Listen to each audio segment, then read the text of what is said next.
Au cours de notre vie, nous avons été les témoins d'un phénomène nouveau ou du retour d'un ancien phénomène. C'est l'ascension rapide des dictateurs. C'est bien la vérité de dire que cela tient du phénomène. En quelques mois très courts, venant de nulle part et de rien, échappant à l'ostracisme, au ridicule et à la méfiance générale, ces dictateurs se sont élevés à une place où non seulement leurs propres nations sont courbées à leurs pieds, mais où toutes les nations retiennent leur respiration tandis qu'ils parlent. Comment expliquer cela? Qu'en est le principe fondamental? Cela remonte au conseil éternel de Dieu. Dans ces conseils, Dieu a décidé de rassembler, sous la souveraineté de son Fils, le gouvernement de ce monde. Adam était l'image de celui qui devait venir, Romains 5, 14. Il a été fixé un jour où il doit juger le monde avec justice dans l'homme qu'il a établi, acte 17, 31. Et il nous a commandé de prêcher au peuple et d'attester que c'est lui qui a été établi par Dieu pour juger les vivants et les morts, acte 10, 42.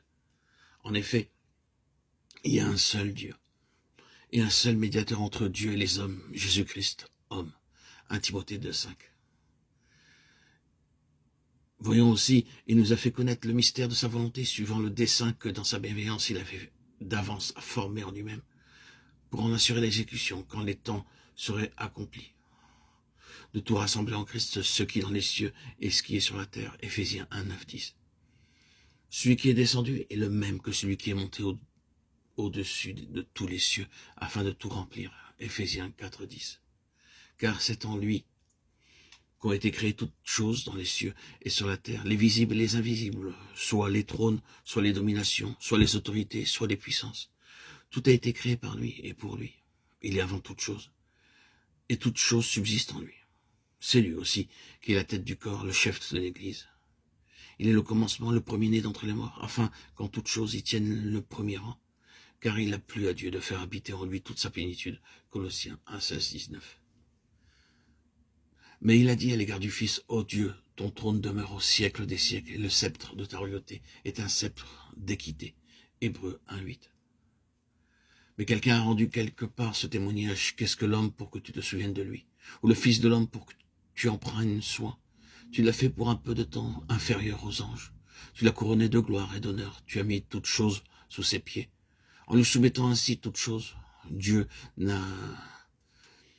rien laissé qui ne lui fût soumis. Rien laissé qui lui fût soumis.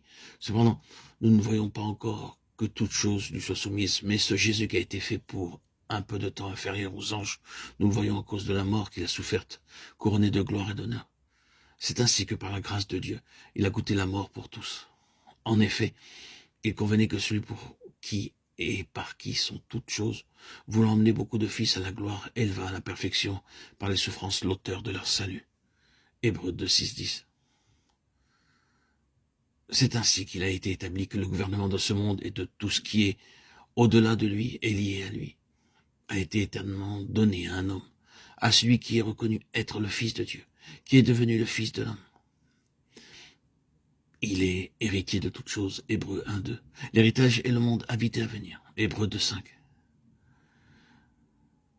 Mais il y en a un autre qui s'est attribué le rôle de rival du Fils de Dieu et dont l'ambition a toujours été la domination de ce monde. L'arrière-plan de toute l'histoire du monde, c'est-à-dire l'arrière-plan spirituel et invisible de l'univers, peut être résumé par quelques citations des Écritures. Caïn, qui était du malin, tua son frère. 1 Jean 3, 12. Le père dont vous êtes issus, c'est le diable. Il a été meurtrier dès le commencement. Jean 8, 44. Lequel des prophètes vos pères n'ont-ils pas persécuté? Ils ont même tué ceux qui ont prédit la venue du juste. Et vous maintenant, c'est lui qui vous avait trahi. Vous avez été ses meurtriers. Acte 7, 52. Un homme planta une vigne, il l'environna d'une haie. Il y creusa un pressoir et y bâtit une tour. Puis il la loua des vignerons et quitta le pays.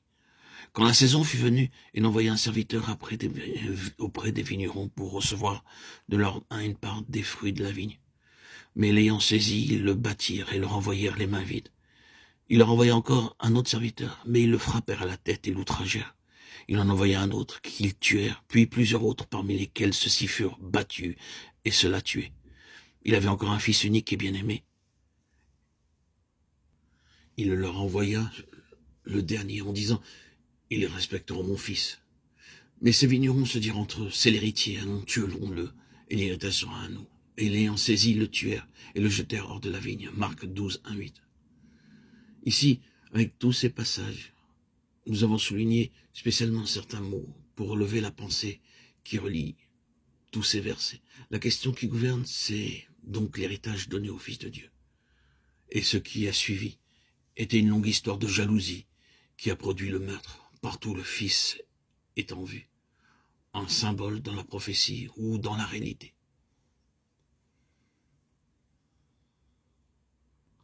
Ou l'instrument de la domination de Satan a toujours voulu mettre son empreinte sur l'humanité et s'est opposé en se déguisant en ange de lumière à Jésus, au Fils de Dieu.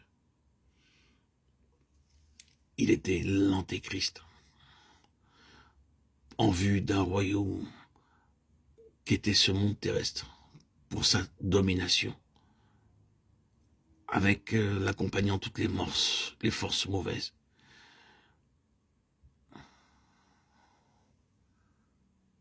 Et c'est pour cela qu'aujourd'hui encore, on peut être en mesure de comprendre les événements des temps et du monde. Le monde qui est soumis de plus en plus à la domination d'une poignée de dictateurs.